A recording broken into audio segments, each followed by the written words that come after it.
ಖಾಸಗಿ ಮತ್ತು ಆ ಒಂದು ಆಡಳಿತ ಮಂಡಳಿಯ ನಡುವಿನ ಗುದ್ದಾಟ ಹಿನ್ನೆಲೆಯಲ್ಲಿ ದೇವಸ್ಥಾನದ ಕಟ್ಟಡ ಧ್ವಂಸ ಆಗಿದೆ ಅನ್ನುವಂತಹ ಅನುಮಾನ. ಆಕ್ಚುಲಿ ಈ ಒಂದು ದೇವಸ್ಥಾನ ಮುಜರಾಯಿ ಇಲಾಖೆಗೆ ಒಪ್ಪಿಸಬೇಕು. ಅದರಲ್ಲಿರ್ತಕ್ಕಂತಹ 15 ಕೋಟಿ ಬೆಲೆ ಬಾಳುವಂತಹ ದೇವರ ಆಭರಣಗಳೇನಿದೆ ಅವೆಲ್ಲವೂ ಕೂಡ ಮುಜರಾಯಿ ಇಲಾಖೆಯ ವಶವಾಗಬೇಕು ಅನ್ನೋದು ಒಂದು ತಂಡದ ಒಂದು ಗುಂಪಿನ ವಾದವಾದ್ರೆ, ಮಗದೊಂದು ಕಡೆಯಲ್ಲಿ ಖಾಸಗಿ ಗುತ್ತಿನ ಮನೆಯ ಒಡೆತನದಲ್ಲಿತ್ತು. ಅದನ್ನ ಹಿಂದಿನಿಂದಲೂ ಪಾಲಿಸಿಕೊಂಡು ಬರ್ತಾ ಇದ್ದೀವಿ, ಇನ್ನೂ ಕೂಡ ಅದನ್ನು ನಾವೇ ಮುಂದುವರಿಸಬೇಕು ಅನ್ನುವಂತಹ ಹಠವೂ ಕೂಡ ಅಲ್ಲಿ ವ್ಯಕ್ತವಾಗಿದೆ.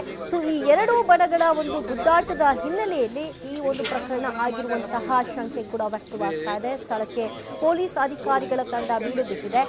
ಸ್ಥಳೀಯರು ಕೂಡ ಈ ವಿಚಾರದಲ್ಲಿ ಬಹಳಷ್ಟು ಒಂದು ಮುತುವರ್ಜಿಯನ್ನು ವಹಿಸ್ತಾ ಇದ್ದಾರೆ.